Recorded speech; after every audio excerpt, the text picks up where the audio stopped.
nang magtago, di naman magbabago, di kailangang sabihin, Nagkatawa mo ba?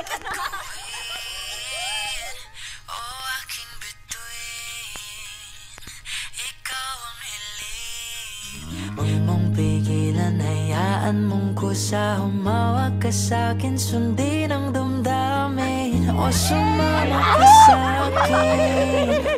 At tayo sasayaw sa kulog at ulan, iikutin ang tala. Moving forward for a better life ba rin?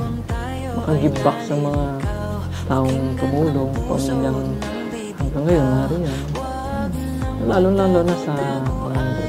Kita naman sa liwanag ng buwan ang lihim na pagtingin kailan aaminin.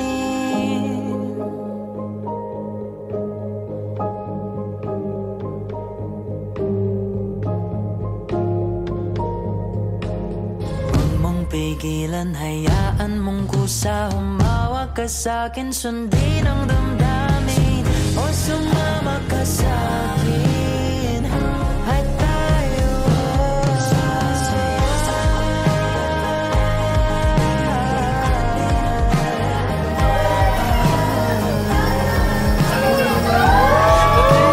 puso, huwag nang bibitaw. Kita naman sa liwanag ng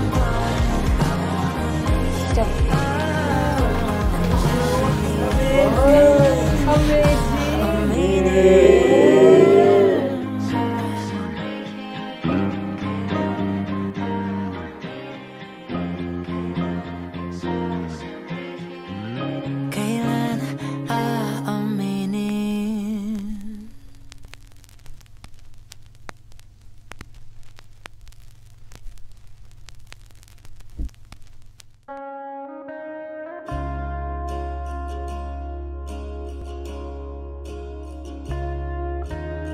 Sa dami ng wedding na sinutan ko, akala ko ready ako eh. Di rin pala. Wala namang magiging handa pag nandun ka na sa actual na pangyayari.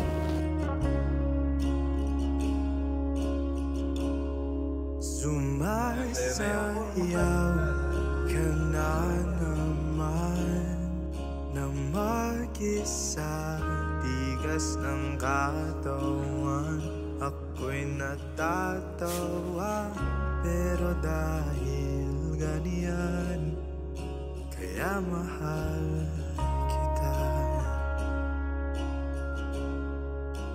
Tandaan kahit nasasaktan, bawat bugbog ng aking katawan, nababasag man ang pinaglalagyan ng puso ko'y mahal kita.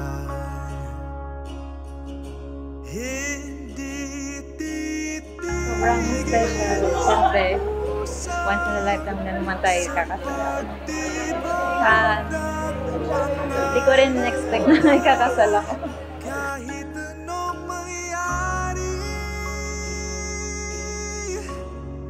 kahit anong mangyari,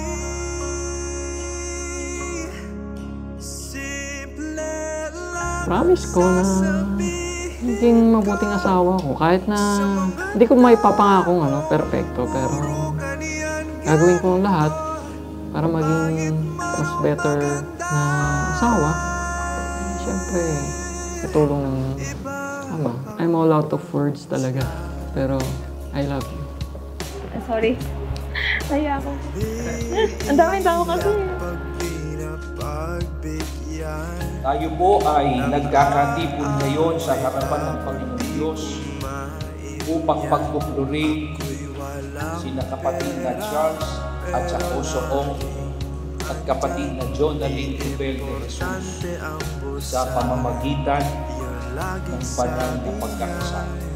Hindi mo maintindihan, minsan kahit ako hindi ko na Isang mabait na babae, sinong makakasundo sapagkat ang kanyang halaga ay higit na makapupukay sa mga rubi. Ang puso ng kanyang asawa ay tumitiwala sa kanya at siya'y hindi kukulangin ng pakinabang. Gumagawa siya ng mabuti sa kanya at hindi kasama ang lahat ng mga kaarawan ng kanyang buhay.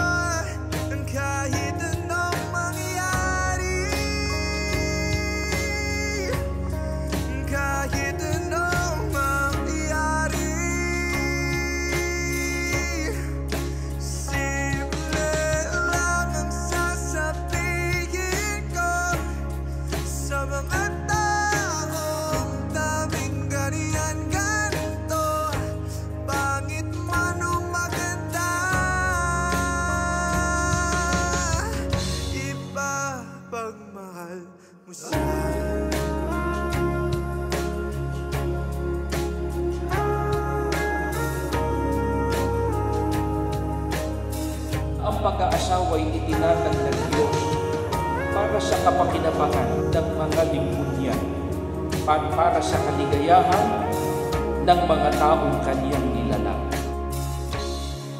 Simple lang naman pangarap ko, panghabang buhay na makasama mo.